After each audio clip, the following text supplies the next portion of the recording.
Hey everyone, my name is Tony and I am a developer advocate at CrewAI.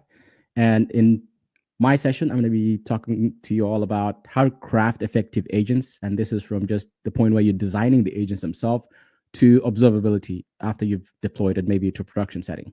So let's go ahead and get started here. So the first thing is, why does agent design matter really? Why am I talking about this, right? So I think the best thing that I've found, and this is from looking at enterprises deploying agents to production and also just playing around with it myself, modularity and composable prompts equal high reliability and also maintainable agents in a sense. So when you build agents, especially, and I'm talking in reference, keep in mind, I'm going to be referencing CrewAI a lot because I work at CrewAI. So the modularity within your agents, so being able to have different agents do specific things and have prompts that are very fine-tuned to the specific tasks you're giving these agents. And we're going to go through this on the next slides. They provide high reliability and maintainability of your agents, and also prompt efficiency, really, which also contributes to lower cost of token consumption and also minimizes security risk. So if you have broader descriptions of your agents, then they could warn that there's a lot of, you're increasing the surface of attack in a sense. There's also transparent traces and metrics, and this is where a product like Opik from Comet as well comes in handy. And also specialized agents outperform monolithic agents. And these are some of the important things that I'll talk about as we go along here.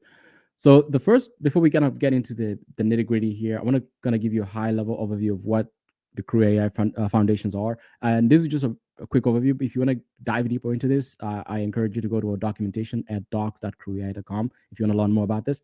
But if there's a few things you would want to take away from this talk, as there's three things that I have on the screen. So first one, 80-20 rule. What do I mean by that? Spend 80% of your time building the tasks of your agents, basically defining your descriptions and expected outputs of your agents, because that's what kind of really guides your agents. And also the second 20% side of it would be the agents now, defining your agents. And for the agents, you have the role, goal, backstory, framework. I've already kind of talked about the tasks. And then the third thing would be start with sequential. So sequential, what do I mean? Sequential, when you have your agent or several agents, multi-agent, right? You can run them in sequence. So start with one agent doing one thing and then pass the outputs of that agent to the next agent all the way down to the final output. People try to sometimes jump to hierarchical. This is where you have one agent that kind of delegates work to the rest of the people, to the other agents. So for example, you have a manager and they have people that report to the manager essentially. So people try to run with that first. I would say start with sequential. And then once you build up the complexity a little bit, then switch over to hierarchical agents whenever you need it. So let's go a little deeper on just the 80-20 rule here. So 80% effort, right? And this is on the crafting the task itself. And you can see on the screen here, for example, this is an example of a task from a financial analysis task. This will be assigned to a financial analyst agent, for example. So you want to be really, really kind of detailed in how you describe your task to give the agent. It's just like, think of it as a human being, at work. You have somebody that does a specific role at your company. If you don't have clear descriptions of your job description, then it's really hard to kind of do your job at the end of the day. So same thing with agents here. And then the other 20% of your time, you should spend that time polishing the agent persona.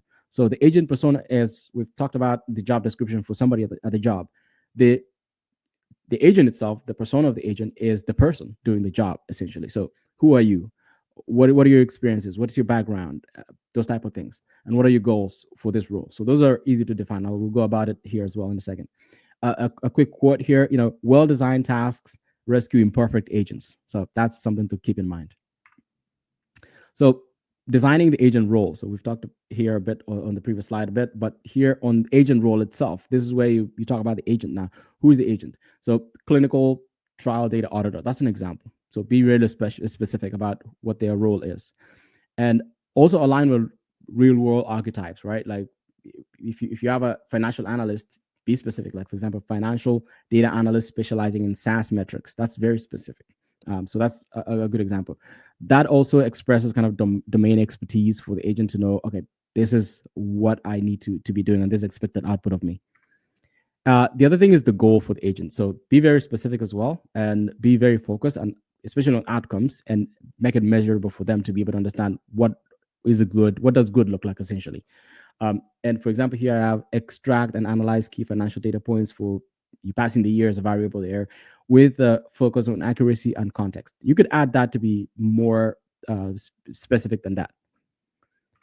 The other final portion here for the agent part is the backstory. So this is basically who they are, what have they done. So this is where you can amp them up.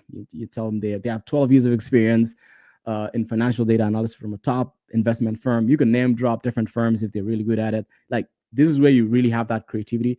Make sure that when they're doing the tasks, when they look at their background or their backstory, they're like, well, I'm really qualified, so they expect really qualified output from me. So same thing there. And just going back to the same topic that we've been talking about a little bit. So specialized agents are much better than generalist agents. So you've had people talk about one agent that does everything. It's just like a person. If you give them a ton of stuff to do and you expect them to do some good job, they might not be good at specific things. So some of the things will not be really great. And mind you also, it's really hard to come back and do audits on how they approach each of those specific steps because it's very large, right? So you want to be very precise in how you define it. For example, here, if you just write writer, and then you have a technical blog writer, for example, if you were writing technical documentation and just put them as a writer agent, that's very broad, right? It could be a poem writer, it could be a essay writer, or different thing. So you want to be very specific. Technical blog writer, they know they are technical and they write blogs, so very specific. And then balancing specialization and versatility. So you also want to be mindful. You don't want to be fine tuning too much at the same time. So specialize in a specific role. For example, if you have a lawyer, for example, you say just communications lawyer, for example. That's a very, very, very broad, right? But also very specific. But also don't go very specific. Something, for example, like lawyer for section 179 of the CCPA California Law, paragraph 4. That's very, very specific. They're really good at that paragraph, right? So you don't want to fine tune it too much. Just keep it a little broad, and also make sure that agent has complementary agents that complements what they do to form the crew themselves. So all the agents that you define, make them complementary to each other, essentially. And then we have choosing expert levels, and I think we talked about this a little bit. So novice, these are really, you don't have to tell them like you have 12 years of experience. Those are the ones that if you need them to just draft something, you don't need to mention that. But if as the mission critical quality of what you're trying to create is higher, then assign them much more experience, and also give them models that are actually highly powerful. For example, you can have models that are with high reasoning, for example, and that will help them actually fit to the persona that they need very well. Now, let's go ahead and go to the demo here real quick and show you in real time what that looks like.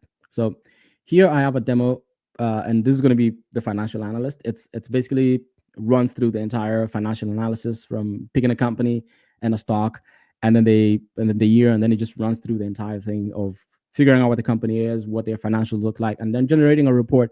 Should we buy or sell or hold this stock over the next, and it gives you projections as well. So it's basically kind of replacing your Alpha Insights if you use Alpha Insights for most of the time. So where you would start here, you have the dependencies, and I'm just going to run through this real quick. So let's just install that as we go down. So that will install CrewAI tools and Opik for observability, CrewAI for orchestration, CrewAI tools allows you to add specific tools that you want the agents to use to perform the tasks that you've given them. And now here for API keys, to configure the API keys, you need these API keys. I've added links here for you, and I've shared also this entire notebook in my GitHub, and it's on the slides. I'll show you so you could take time to scan it. And click on these links. It'll take you specifically create API keys if you don't have them already. Once you have them, access here to your right or to the left here, there's secrets. Just create them down here and add it as a new secret. And they also give you an example here of how to call it into your to be able to use them. So I've added there a screenshot for sake of that. And if you run this, and these are all the API keys, so instantiate them, create them there, and then run it. Now you're good. Now the next step here now is building the agents, which is the cool part, right? Build the agents, task, tools, and if you add agents, all your agents basically in a list, all your tasks for those agents in a list, and then also tools that are assigned to each one of those agents, then if you combine all of them, they form a crew. And a crew essentially is your entire agent that does one specific workflow. You can imagine, for example, this for us, it runs the entire workflow that we have. So let's go ahead and look at this demo. So the purpose of this demo really is to demonstrate how specialized AI, multi-AI agents with distinct roles can collaborate to produce sophisticated financial analysis. And I've talked about this a little bit, and it's using real-time data from market. So, and also adding observability on top of that. So on this section right here, what we're just doing is setting up the imports from the dependencies that we'll need, logging there as well, adding CrewAI functions there, classes, and then also Opik as well for and we have an integration with Opik, which is awesome.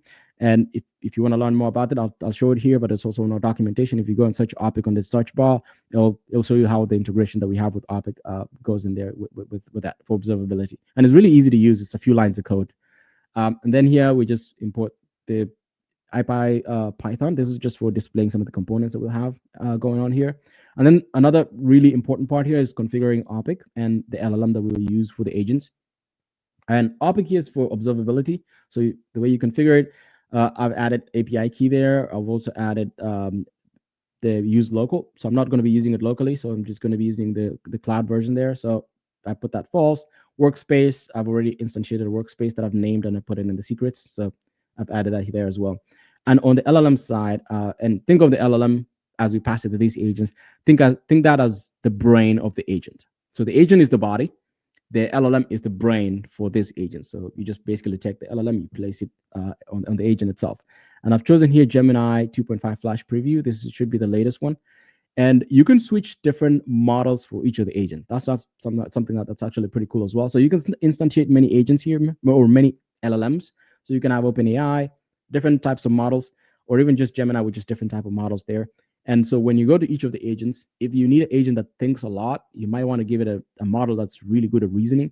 And then for simple stuff that you don't need a lot of thinking, you can just give them something that's really easy. Or if there's a portion where you want it to be much faster, you could maybe pull in like a Grok model, add it on there. That will kind of speed up the inference on that side of things. So that's the modularity I was talking about in the beginning. So you have to think about that. And it's also factors into cost as well. It's something that I didn't mention, but it's something that factors a lot. So if you have a model that high-end reasoning, of course, is going to cost more tokens, especially when you have agents running and passing context between different agents. That can increase the amount of tokens that's being consumed on that side as well. So let's go ahead and look at our agents and tasks. I've created a function to wrap up all our agents and tasks here. So what we're passing into this function, the create investment analysis system, we're passing in the company name. And this is what the user will be able to pass in. You pass in the company that you want to do financial analysis. It could be something like Google, NVIDIA, Snowflake, whatever, name it, right? So long as the listed company.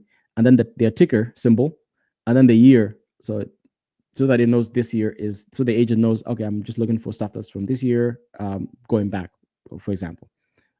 So this is all that we're passing in, and then we're instantiating the logging there. And then the tools that we are passing for these agents that we'll need is Serper tool, which basically searches the web for us.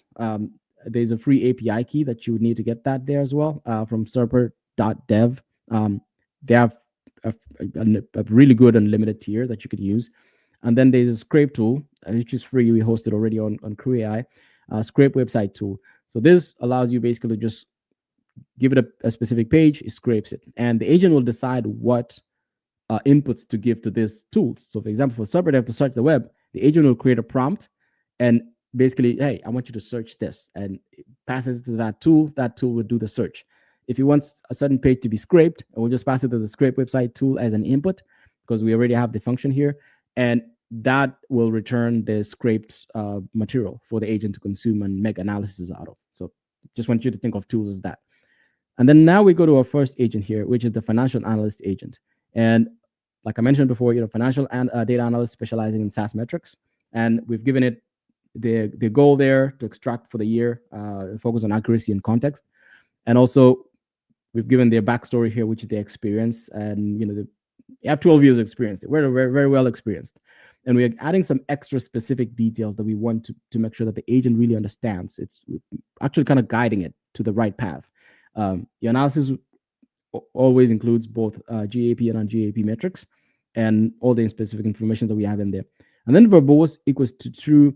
That's basically saying whatever the agent process is doing, if it's running a specific thing, it's searching, it's using a tool, we wanted to output that so we can see it when it's running. We can actually see what stage it is, what it's doing, what it's thinking as well. And allow delegation here is if you want this to actually delegate some of the responsibility to other agents. In this case, we just put it as false because we want it to do the task without actually seeking help from other agents. If you wanted this to delegate some of the tasks to other agents, you could actually put this as true. But in this case, we don't. And then the tools that it will use to actually accomplish what we want it to accomplish. We pass in the Serper tool and the Scrape tool, which you've already instantiated up here. And then the LLM, which is the brain of this agent to actually do what it needs to do, is the LLM that we have here for Gemini as well. So like I mentioned, you could switch up this. And then now that I've kind of gone in depth specifically on one agent, I'm just going to skim over the other ones, and then we go straight to tasks. So for this industry expert, you'll see that there as well. And this is just more of like, we've done the analysis up here, financial analysis. Now this one does kind of more like competitive knowledge. So provide industry context and competitive positioning insights for this specific company that you chose to do that. And we also give it a lot of experience here. So uh, they've covered SaaS industry for 15 years. So they're pretty good analysts there. And then passing in the tools they need as well. So same thing. And then we have valuation expert here.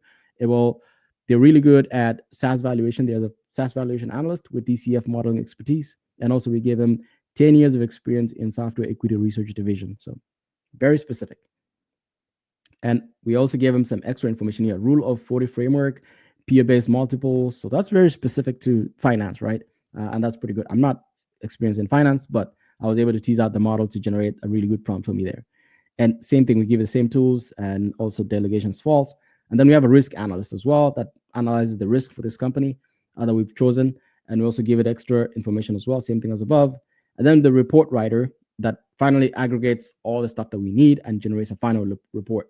So they have 8 years of writing investment research reports at major financial institutions. So those are very specific. And I encourage you, when you look at this slide, look at the how I've defined the backstories, all the prompts essentially. And that's how you should be defining your agents and tasks as well. Now let's go to tasks. So this is where the 80-20 rule is. So this is what I was saying. The 20% of your time should be spent on crafting these agents here. But the other 80, which is the huge chunk, should be going to the tasks themselves. This is the main task that you're giving the agents. So the tasks you can see here, for example, the financial analysis task, which the financial analyst agent that we've defined up top will actually be doing. We've given it a huge prompt here, and it's very detailed. So analyze company name, ticker, which the user will be able to pass those in, and focus on revenue, year-over-year growth, 5-year CAGR, and then we have profit margin trends, cash flow stability, SaaS-specific metrics, balance sheet health, and liquidity. And we've added all this specific information as well. We just also told it, use the Serper Dev tool to search for real financial data for the ticker, and then search for queries, and then also telling it to use the Scrape website tool to extract detailed data from financial websites. Try scraping from sites like this. So we tell it company investor relations page, and we give it an example like a prompt, one shot there as well. And then SEC Edgar database, we tell it kind of hints of what it should do. And then also financial news sites with analysis as well there. So those are pretty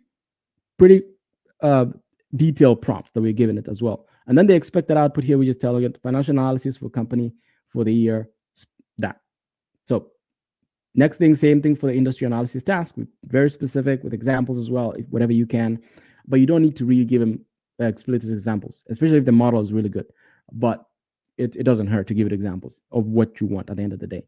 It's just like a human being, or an intern. When you get them to work for you, you want to give them examples of what good looks like, so they know how to actually give you the best output as you work together. So same thing here, same way you treat them. And then valuation tasks, same thing as well.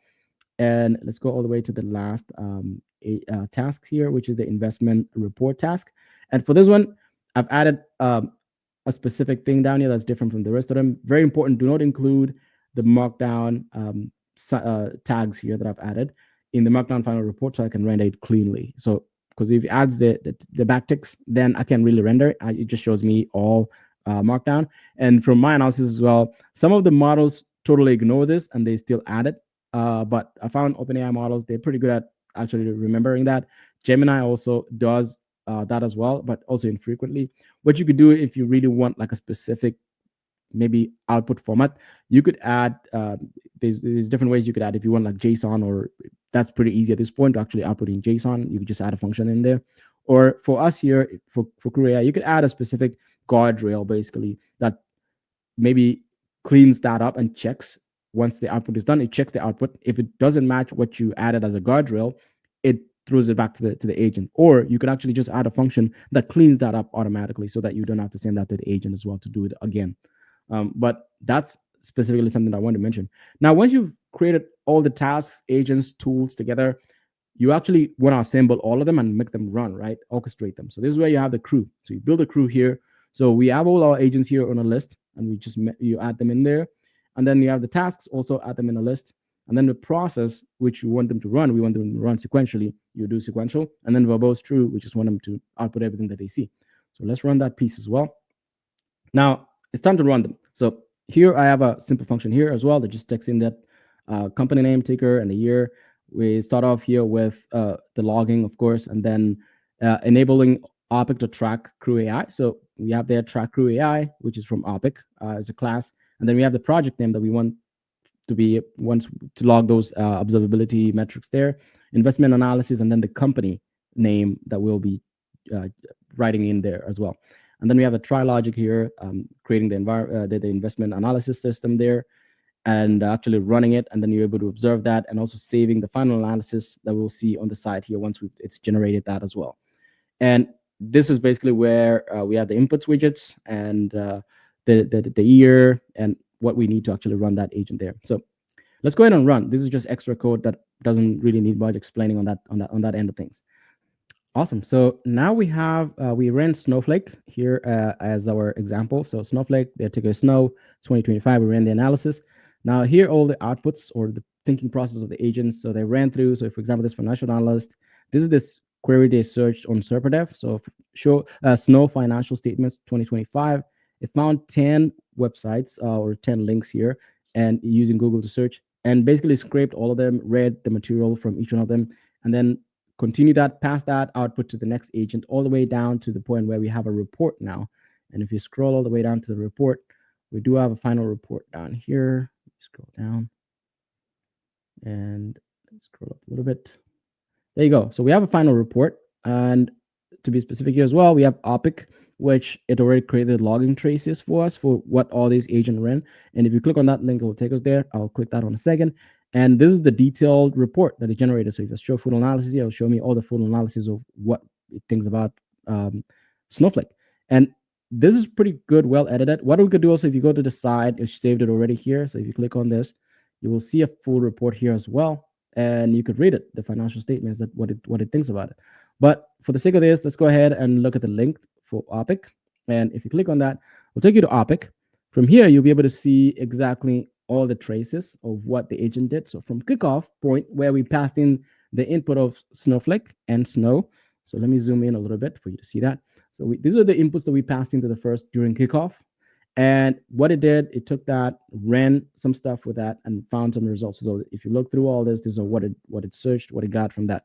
And you can follow that step by step all the way to looking at the tasks, the financials as well, the LLM calls as well. You can see what the LLM call was passed in, what were the results. So you can see these are some of the links that were scraped from an output basically. So you could follow along and see the purpose of this really is for you to see what went right, what agent did the wrong thing, maybe what task, maybe I didn't describe the task well, but it's essential to help you optimize your agents to get better over time. So if you go here to the last report right there, we can see our final report here now. So you see also it ran and it gave you the final report, which is this is the final output, and it's telling us, this is not financial advice, but this is what the agent recommends. It says if you have Snowflake, please hold it. And the date, June 2018, 2025, and the analyst name and all conferences. It just gives you all the references, everything that you would need. And it gives you here also projections for 2026 to 2028 estimates. Don't take that as financial advice. It's just what the agent thinks based off all the data that's accumulated. There's also the risks and also detailed recommendation, time horizon, hold it for 12 months and all that information, and rationale also there. It gives you the rationale and numbers as well. So this is just a quick example to show you why you would need to have the observability piece, because if you don't have observability, then you don't know when your agents are breaking, when they're going wrong. So that is the quick summary of it. So let me go ahead and finish it up here with a few things. So this is the demo walkthrough. Please scan this if you have your phone, and then you'll be able to be taking the same Colab notebook that's on my GitHub. you can run this. Besides, just you need to add API keys, and that's it. And just a few things that I wanted to mention. Just one thing. There's emerging practices for agent security, and one thing that I recommend is maybe add a guardrail before the inputs. Before when somebody's passing in inputs to an agent, make sure that those are checked for prompt injection or just malicious stuff that are being trying to pass in. And then you could add. There's so many guardrail providers out there that you could use. There's Nemo guardrails, for example. Once it validated the input, then there's also filtering outputs from the agents themselves. If the outputs from the agents are not good, then stop them from getting to the user, right? And harming the user. And then also using observability to maintain audit trails so you know what happens where and what looks good essentially. And then evaluate regularly. And that's where observability comes in.